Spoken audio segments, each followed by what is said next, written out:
அனைவருக்கும் வணக்கம் நண்பர்களே. பஞ்சமியின் சங்கமம் அப்படிங்கிற தலைப்பில் பஞ்சமியின் பயணத்தை பற்றியும், பிரளயகாலேஸ்வரர் பெண்ணாடகம் வர்றதை பற்றியும், அந்த கோவிலின் சிறப்பை பற்றியும், நாகபஞ்சமி கருட பஞ்சமியை பற்றியும், நாம் ஏன் நாகபஞ்சமி கருட பஞ்சமியை கடைபிடிக்க வேண்டும், நான் ஏன் ஒவ்வொரு ஆண்டும் பிரளயகாலேஸ்வரர் பெண்ணாடகம் செல்கிறேன், அதற்கும் என் வாழ்க்கைக்கும் உள்ள தொடர்பை பற்றியும் இந்த வீடியோவில் பார்க்க போகிறோம்.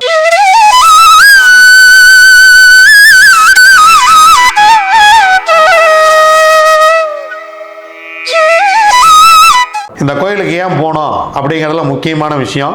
இந்த கோயிலுக்கு போனால் ஜோதிடர்களுக்கு வாக்கு பலிதம் ஏற்படும். நீங்கள் சொல்லக்கூடிய விஷயமெல்லாம் போய் பலிதமாகும். ஒரு மனிதன் ஜோதிடராக மாறுவதற்கு ஏற்ற இடம் அப்படின்னா ரெண்டு. ஒன்று பூம்பாறை முருகன், இன்னொன்று பிரளயகாலேஸ்வரர். பிரளயம் வந்தபோது பெருமான் மட்டும் அப்படி கோயிலோடு அப்படி வந்து பின்னாடி நின்றாராம். எல்லா நந்தியும் வாசலை பார்த்து நம்மளை வரவேற்பதாகவே இருக்கும். நந்தியம் பெருமான் எல்லா இடத்துலையும் எங்கே இருப்பார்? சிவபெருமானை பார்த்த மாதிரி இருப்பார். ஏன் தெரியுமா? கண்ணை காட்டினா நந்தியம் பெருமான் ரெடியாக இருப்பார், அப்படி வேகமாக அப்படி இருப்பார். அதான் விஷயம். ஆனால் இந்த கோவிலில் நந்தியம் பெருமான் வாயில், எல்லா நந்தியும் வாயிலை பார்த்த மாதிரி இருப்பாங்க. சிவபெருமான் மட்டும் நந்திக்கு பின்பாக இருக்கிற மாதிரி இருப்பார்.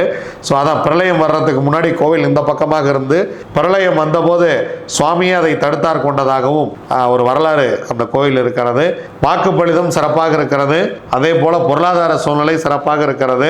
பஞ்சமி திதிக்காரர்கள் வாழ்க்கை அங்கே மகிழ்ச்சியாக இருக்கிறது. நான் என்னுடைய பர்சனல் அனுபவம், நான் பஞ்சமி, திவ்யா பஞ்சமி, எங்க அக்கா பையன் கலை பஞ்சமி. ஸோ எத்தனையோ பஞ்சமிகள் அங்கே போயிட்டு வந்து இன்னைக்கு வந்து நல்லா இருக்கும். அதுக்கு சான்றாக பல பஞ்சமிகள் இருக்கிறார்கள். நீங்களும் மாறுங்கள், பெருமானிடம் சொல்லுங்கள். உங்கள் முகத்தை பார்த்தே உங்களுக்கு என்ன கொடுக்க வேண்டும் என பெருமான் முடிவு செய்து விடுவார். வாழ்க்கையை மாற்றிக்கொள்ள ஆசைப்படுபவர்கள் மட்டும் இந்த பஞ்சமிக்கு அங்கே வாருங்கள். முதல்ல நாகபஞ்சமி என்னைக்கு வருது அப்படின்னா 17/8/2026 அருமையான திங்கட்கிழமை ஆடி மாதம் 32ஆம் நாள் வளர்பிறை பஞ்சமி அன்னைக்கு வருது. அதான் நாகபஞ்சமி கருட பஞ்சமின்னு சொல்கிறோம்.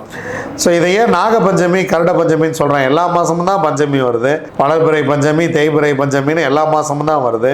இந்த பஞ்சமிக்கு மட்டும் என்ன சிறப்பு அப்படின்னா, இது வந்து ஆடி மாதம் வரக்கூடிய ஒரு பஞ்சமி, அருமையான பஞ்சமி. நம்ம முன்னோர்கள் இதை வந்து நாகபஞ்சமி கருட பஞ்சமியாக இதை வந்து பாவித்திருக்கிறார்கள். இங்கிருந்து தான் பஞ்சமி திதியின் புரிதல் நமக்கு ஆரம்பிக்கிறது. பஞ்சமினா என்ன அப்படின்னு நமக்கு புரியுது. நாகபஞ்சமி அப்படின்னா, இந்த நாகம் வந்து இந்த புத்துக்குள்ள எவ்வளவு தூரம் வேணாலும் கீழே போகும். பாம்பு புத்து எவ்வளவு தூரம் இருந்துன்னு யாராவது எந்த இன்ஜினியராவது உள்ள டேப் போட்டு அளந்துருக்கோமா? அளந்தோம்னா என்ன பண்ணோம்? விவேக் சொல்ற மாதிரி ஊத்துனது எடை கட்டின பால் இல்லை சொம்ப வேற ரிட்டர்ன் எடுக்கிறே நீ அப்படிங்கிற மாதிரி பாம்பு டென்ஷன் ஆயிடும். அதான் வந்து நாகபஞ்சமி. கீழே இறங்கி போயிட்டே இருக்கும். பஞ்சமியில் பிறந்த பல பேர் வாழ்க்கை கீழே போயிட்டே இருக்கும். -, -1 × 10 -10 × 10 போயிட்டே இருக்கும். இதுக்கு மேலே என்னையா இருக்கு? எவ்வளோ கடன் வாங்க முடியுமோ வாங்கியாச்சு, எவ்வளோ செருப்படி வாங்க முடியுமோ வாங்கியாச்சு, எவ்வளோ அவமானப்பட முடியுமோ பட்டாச்சு, வெக்கப்பட்டு வேதனைப்பட்டு துன்பப்பட்டு துயரப்பட்டு எல்லாமே பட்டாச்சு. என்னையா உனக்கு பிரச்சனை அப்படின்னா கடவுள் காது கொடுத்தே கேட்க மாட்டார். இந்த படத்தில் வந்து தெரியுமா, கெட்டிగా చెప్పండి నేను செவிலி விழிப்புச்சி லேதண்டி அப்படிம்பார் ஒரு படத்துல. கவண்டமணி படத்துல எல்லாருமே செவிடா இருப்பாங்க. அப்பா நீங்க செவிடுன்ற விஷயம் தெரியாது இல்ல அப்படின்னு. சிவராமன் ரகசியமா அப்படிம்பார். எனக்கு ரொம்ப பிடிக்கும். அது பிரபு படம் நினைக்கிறேன், படத்து பேர் ஞாபகம் இல்லை. அதுல சிவராமன் அப்படிம்பார். கவண்டமணி வந்து சிவராமன் ரகசியமா அப்படிம்பார். அந்த மாதிரி இங்கே வந்து சிவராமன் ரகசியமா, சிவபெருமான்கிட்ட போய் ரகசியமா, இருந்தாலும் நம்ம போய் பேசினாதான் அப்படியே டெரரா. சில பேர் பார்த்தீங்கன்னு வச்சுங்களேன், பொண்டாட்டியை தவிர மற்ற எல்லாத்தையும் சிரிச்சு பேசுவாங்க. பொண்டாட்டி வரும்போது மட்டும் டெரரா வச்சுக்குவாங்க மூஞ்ச. சில பெண்கள் பார்த்தீங்கன்னா எல்லாத்துக்கிட்டையும் சிரிச்சு பேசுவாங்க. அவள் புருஷன் வந்தவனை மட்டும் அப்படியே டெரரா வச்சுக்குவாங்க மூஞ்ச, அப்படியே வச்சுட்டு இருப்பாங்க. இந்த மாதிரி எல்லாத்தையும் சிரிச்சு பேசுகிற சிவபெருமான் நம்ம போன உடனே வாட் இஸ் திஸ், எதுக்கு வந்த, சரி அண்ணன் அரை மணி நேரம் நம்ம போய் காசு சொல்லிட்டு இருப்பான். தலைவரை இப்படி அங்கே போய் அவமானப்பட்டு இங்கே போய் துக்கப்பட்டு சொந்தக்காரன் செருப்பால் அடித்து வேலை கிடைக்காம அதை பண்ணி இதை பண்ணி அப்படின்னு எல்லாம் சொன்ன உடனே தலைவர் என்ன சொல்லுவார்? அண்ணனுக்கு ஒரு ஊத்தாப்பா அப்படின்ட்டு விடுவார். இன்னும் அரை மணி நேரம் காசு சொல்லிக்கிட்டு இருந்தான், பொசுக்குன்னு ஒரே ஒரு ஊத்தாப்பா. அந்த சாப்பிடாத ஊத்தப்பத்துக்கு வடிவேல் 600 ரூபா பில்லு கட்டினா மாதிரி நம்ம வாழ்க்கை எப்படி இருக்குது? சாப்பிடாத ஊத்தாப்பத்துக்கு ஊத்தாப்பவும் வரல, அதை நம்ம சாப்பிடவும் இல்லை, நம்ம சொன்ன எதுவும் அங்கே நடக்கல. சிவபெருமான் அப்படியே செவட்டு பெருமானாவே உட்கார்ந்துருக்கார். நம்ம சொல்ற மட்டும் காது கொடுத்தே கேட்க மாட்டேங்கிறார். இந்த அது இன்னொரு படத்துல வரும். 2 பேரும் ஒரு ஆலமரத்தில் காது கேட்காதவங்க உட்காந்துருப்பாங்க.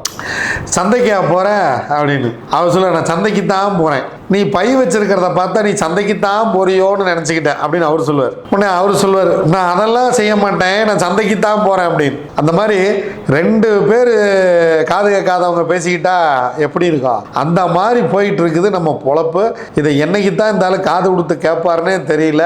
நம்மளும் போய் பிரதோஷம் போய் சொல்கிறோம், பிரதோஷத்தில் சொல்கிறோம், பௌர்ணமி சொல்கிறோம், அமாவாசை சொல்கிறோம், திரையோதசியில் சொல்கிறோம், எல்லா இடத்துலையும் சொல்கிறோம், வெள்ளிக்கிழமை சொல்கிறோம், சனிக்கிழமை சொல்கிறோம். சொல்லிக்கிட்டே இருக்கோம்யா, இதை கேளியா காது கொடுத்து அப்படின்னா, அப்படியாப்பா சொல்கிற, கஷ்டப்படுறியா, சரி பார்த்துக்கலாம் விடு, இப்படியே சொல்லிக்கிட்டு இருக்கார் சிவபெருமான் பல பேர்த்துக்கு பல வருஷமா. இதுதான் நாகபஞ்சமி. இதை மாத்திரத்துக்குத்தான் நம்ம என்ன பண்றோம், கருட பஞ்சமி. அந்த நாகத்தையே தூக்கிட்டு பறக்கிறாள் யாரு, அதான் கருடன். பேரை கேட்டவுன்னு சும்மா அதிருது இல்ல, அதான் விஷயம். பரமசிவன் கழுத்திலிருந்து பாம்பு கேட்டது, கருடா சௌக்கியமா, கனாசன். கீழந்து கேட்டா என்னாக, பாம்பு தூக்கிட்டு பறந்துற வாடி மாப்பிள்ள அப்படின்னு. அதான விஷயம். பாம்புக்கும் கருடனுக்கு ஆகாது இல்ல. கருடனை கடைசியில் கருடனை பாம்பு கொத்துறதா, பாம்பை கருடன் கொத்துறதாங்கிறதான மேட்ரு, அதான் விஷயமே.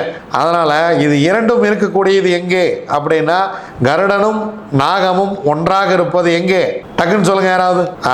நீங்களே சொல்லியிருங்க சாமி, ஏன் அப்படி கேள்வி எல்லாம் கேட்டுக்கிட்டீங்க. பெருமாள்கிட்ட தாங்க 2 பேரும் ஒன்றா இருப்பாங்க. பெருமாள் தான் பாம்பு அப்படியே பாம்பு படுக்கையில் படுத்திருக்கிறார். பாம்பு வருதுன்னாலே நம்மளாம் படுக்க மாட்டோம். தலைவர் என்ன பண்ணுறாரு, திருப்பார்கடலில் அப்படி பாம்பு மேலே படுத்திருக்கிறார். கருட பெருமான் அங்கேருந்து பார்த்துக்கிட்டு இருக்கார், கருட வாகனத்தில் பயணிப்பார். அதான் விஷயம். அப்போ இது இரண்டும், அந்த பெருமாள் பெண்ணாக மாறி நாடகம் ஆடிய ஊர் தான் பெண் நாடகம். அதான் பெண்ணாடம். பின்னாடி நம்ம தான் எல்லா ஊர் பேரையும் மாற்றி விட்டுருவோமே, பெண்ணாடம், அதான் விஷயம். ஸோ அது ஊர் பேர் பெண் நாடகம் அப்படிங்கிறது விஷயம். ஐராவதம் அந்த கோயிலுக்கு வந்திருக்கிறது. சிவபெருமான் அங்கே என்ன சொல்றாருன்னா, நாகபஞ்சமியை கருட பஞ்சமியாக மாற்றுவதற்காக அங்கே இருக்கிறார். அங்கே இருக்கும் பெருமானுக்கு ரொம்ப ஷார்ப் காது. என்ன தெரியுமா, இந்த ரோகிணி நட்சத்திரம், ரோகிணி அஸ்தம், திருவோணம்லாம், சந்திரனுடைய நட்சத்திரம்லாம் தூங்கிட்டு இருக்கான்னு நினச்சிக்கிட்டு இருப்பீங்க. பைபிளில் தூங்கிட்டே கேட்டுக்கிட்டு இருக்கான். விடிஞ்சு காத்தால இதுதானே சொன்ன நேற்று அப்படிம்பாங்க. எப்படின்னா, கேட்காத மாதிரியே நடிக்கிறதுலையும் இவர்கள் வல்லவர்கள். அதே போல ஷார்ப் காது, பாம்பு காதரா இவனுக்கு அப்படிம்போம், ஷார்ப்பா கேட்கும்ல. அந்த மாதிரி அங்க இருக்கக்கூடிய சிவபெருமானுக்கு ஷார்ப்பா காது கேட்கும். நீங்க போய் சொல்லவெல்லாம் வேணாம், நைனா நைனா இப்படி ஆயிப்போச்சு நைனா, அதாவது சொல்லாம தெரியறதுதான் அப்பா. ஒரு மகன் வந்திருக்கிறான், அப்படியே போன பார்த்தவொன்னு அம்மா ஏன்டா சாப்பிட்லையா அப்படின்னு கேட்குறாங்கல்ல. அப்பா என்னடி அவன் சோகமாக இருக்கான் என்னன்னு கேளு அப்படிம்பார். நம்மகிட்ட கேட்க மாட்டார். அப்படியே என்ன உன் பையன் என்னமோ ரொம்ப சோகமாக இருக்கான், என்ன வேலை கிடைக்கலையா, இன்றைக்கும் ஃபெயிலியரா, ஊற்றி சக்க, எனக்கு தெரியும் நீ காலையில் கிளம்பி போகும்போது தான் உருப்பட மாட்டான்னு அப்படின்னு அப்பா சொல்லிடுவார். ரிசல்ட் என்னன்னு இங்கேயே தெரிஞ்சிடும். அதான் விஷயம். அப்போது நமக்கு என்ன வேணும்னு நம்ம முகத்தை பார்த்தே கண்டுபிடிக்கிறது யார், தாய் தந்தையர். வடிவேல் சொல்கிற மாதிரி ஜாதகம்லாம் வேணாம், மூஞ்சை பார்த்தே கண்டுபிடிச்சிருவேன் அப்படிம்பார். அந்த மாதிரி சிவபெருமான் என்ன பண்ணுவார், ஜாதகமெல்லாம் வேண்டாம், மூஞ்சை பார்த்தே கண்டுபிடிச்சிருவேன் அப்படின்னு அங்கே நாகபஞ்சமியை கருட பஞ்சமியாக மாற்றுவதற்காக அவர் காத்திருக்கிறார். நாம் தான் செல்ல வேண்டும். அவர் வீட்டுக்கு வந்து இட்டுலாம் வரமாட்டார். வாங்கப்பா எல்லாம் கிளம்பி வாங்க அப்பெல்லாம் சொல்ல மாட்டார். நமக்கு வேணும்னா நம்ம தான் போனோம்.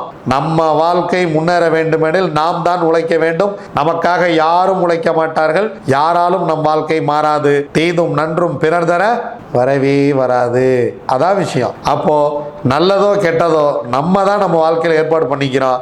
எப்போ எங்கே போகணுமோ அப்போ அங்கே போகணும். செந்தில் போட்ட டைரி மாதிரி நான் ஏன் உங்களுக்கு வாங்கிட்டு வந்து கொடுக்கணும், நாளைக்கு இந்த கோயிலுக்கெல்லாம் போய் நானே வாங்கி சாப்பிட்டு போயிட்டா அப்படின்னு பையன் கேட்கும்போது செந்தில் சொல்லார் தெரியுமா, தம்பி நான் உனக்கு கொடுக்கறது இன்ஃபர்மேஷன். அப்போ நான் உங்களுக்கு கொடுக்கறது இன்ஃபர்மேஷன். எப்போ எங்கே போனால் வடையும் தயிர் சாப்பாடும் கிடைக்குமோ அப்போ போனால் தான் கிடைக்கும். அப்புறமா போனால் தீந்துட கிடைக்காது. அதனால தான் வருடத்திற்கு ஒரு முறை என்ன வேலை இருந்தாலும் இந்த நாகபஞ்சமி கருட பஞ்சமி அன்று நாம் பிரளயகாலேஸ்வரர் பெண்ணாடகம் செல்கிறோம். திங்கட்கிழமை அன்னைக்கு நான் காலையில் 10 மணிக்கு அங்கே வந்துடுவேன். நீங்களும் அங்கே 10 மணிக்கு வந்துடுங்க. வருடத்திற்கு ஒரு முறை போய் தலைவரை இது கருட பஞ்சமியாவே இருக்கட்டும், நீங்க எங்கிட்ட நாக பஞ்சமியா மாத்தி விட்டுறாதீங்க தலைவரை. ஊர்ல பல பேர் நம்மளை பத்தி போய் தலைவர்கிட்ட கம்ப்ளைண்ட் பண்றான். எங்கிட்டே நேருக்கு நேரம் கேட்கிறாங்க, நீ எப்படி நல்லா இருக்க, உங்ககிட்ட என்ன இருக்கீங்க, இவ்வளவு பேர் வந்து ஜோசியம் பார்க்குறேன். பல பெரிய ஜோடர்கள் அது எங்கிட்டே கேட்குறாங்க. எனக்கே கொஞ்சம் சங்கோஜமா கூச்சமா இருக்குதுக்கு பதில் சொல்றது. அப்படி என்ன இருக்குதுன்னு வந்து குவிறாங்க. 8 மாசத்துக்கு 10 மாசத்துக்கு அப்பாயின்மெண்ட் இல்லைன்னு சொல்லிடாம அப்படிங்கிறாங்க. என்ன ஒருத்தர் பிஸியா இருக்க கூடாதா நாட்டில் இப்படியுமா அப்படின்னு நேருக்கு நேரம் கேட்குறாங்க.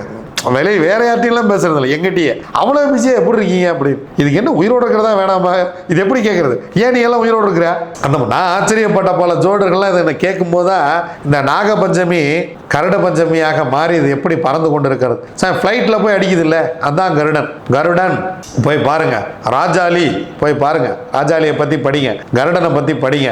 அப்போ இப்போ ஒரு 20,000 அடி உயரம் இது கீழே இறங்கி போகுது அப்படின்னா அது 20,000 அடி உயரம் மேலே ஏறி போகும். கீழே இறங்கி போகிறதா ஏறி போகிறதா, இதான் கீழே இறங்கி போனால் அது நாகபஞ்சமி, மேலே ஏறி பறந்தா அதுக்கு பேர் தான் அதுக்கு பருந்து அப்படின்னு பேர்.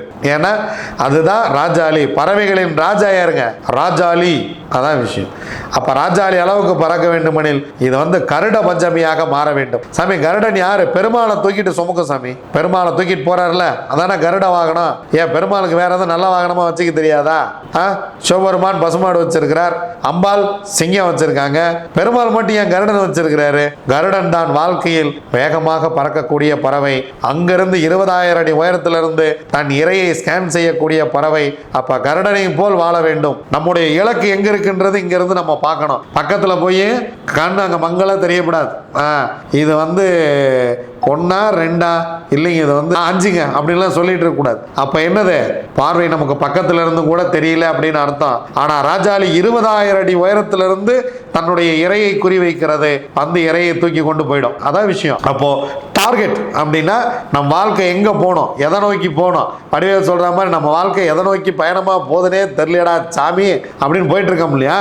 அப்ப இந்த பயணம் எதை நோக்கி செல்ல வேண்டும், எப்படி செல்ல வேண்டும், பெருமாளை எப்படி இந்த கருட வாகனம் தூக்கி கொண்டு பறக்கிறதோ அதே போல உங்கள் வாழ்க்கையை கருடன் தூக்கி பறக்க வேண்டுமெனில் நீங்கள் போகக்கூடிய இடம் பிரளய காலேஸ்வரர் பெண்ணாடம். அழகிய காதலி உடனமர் சுடர் கொழுந்து நாதர். அப்படி சுடர் கொழுந்தா எரியிறாராம், அப்படி சுடர் கொழுந்தாம அவர். பா எவ்வளவு அருமையான பெயர் பாருங்க, அழகிய காதலி. அடே சாமி, அம்பாளுக்கு பேர் அழகிய காதலி, இவர் பெயர் சுடர் கொழுந்துநாதர். அங்க உள்ள பெருமாள் சன்னதி இருக்கிறது, அம்பாள் சன்னதி இருக்கிறது, கோமடம் இருக்கிறது. காலையில 10 மணிக்கு நான் வந்துருவேன். நீங்க எல்லாரும் அவங்கவுங்க வீட்டில் அவங்கவுங்க சாப்பிட்டு அவங்கவுங்க பஸ் பிடிச்சி அங்கே வந்துருங்க. சரியா? அங்கே சிறப்பு ஏற்பாடெல்லாம் ஒரு சில விஷயம் பண்ணலான்னு பார்த்தோம். பட் இருந்தாலும் எனக்கு இந்த திருவனந்தபுரம் நம்ம கிளாஸு இதெல்லாம் இருந்ததுனால என்னால் அங்கே ஒன்றும் ஏற்பாடெலாம் எதுவும் செய்ய முடியல.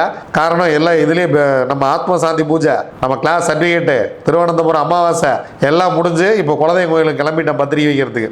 ஏன்னா டைம் இல்லை, அங்கே ஏதோ நம்மளால் ஏற்பாடெலாம் எதுவும் செய்ய முடியல. ஸோ நீங்கள் வரும்பொழுது அங்கே உங்களுக்கு என்னுடைய ஆசீர்வாதம் கூட நான் காத்திருப்பேன். கண்டிப்பாக வாங்க, நம்ம எல்லாரும் பார்த்துட்டு காலைல 10 மணி டு 12 மணிக்கு முடிச்சுட்டு நம்ம அப்படியே கிளம்பிடலாம். வர்றவங்க நேரடியாக கோயிலுக்கு வந்துடுங்க. நம்ம ஏற்கனவே கிளாஸில் சொல்லியிருந்தோம் பஸ் ஏதாவது பேசலாம் அப்படின்லாம். ஸோ இப்போ அதுக்கான முன்னேற்பாடு எதுவும் செய்ய முடியல. அதனால் நேரடியாக நீங்கள் கோயிலுக்கு வந்துடுங்க. நானும் கோயிலுக்கு வந்துடுறேன். வாழ்க்கையை மாற்றிக்கொள்ள ஆசைப்படுபவர்கள் மட்டும் வாருங்கள், மற்றவர்கள் அவரவர்கள் வேலைகளை பாருங்கள். நன்றி, வணக்கம். நான் உங்கள் தம்புரான் ரிஷபானந்தர்.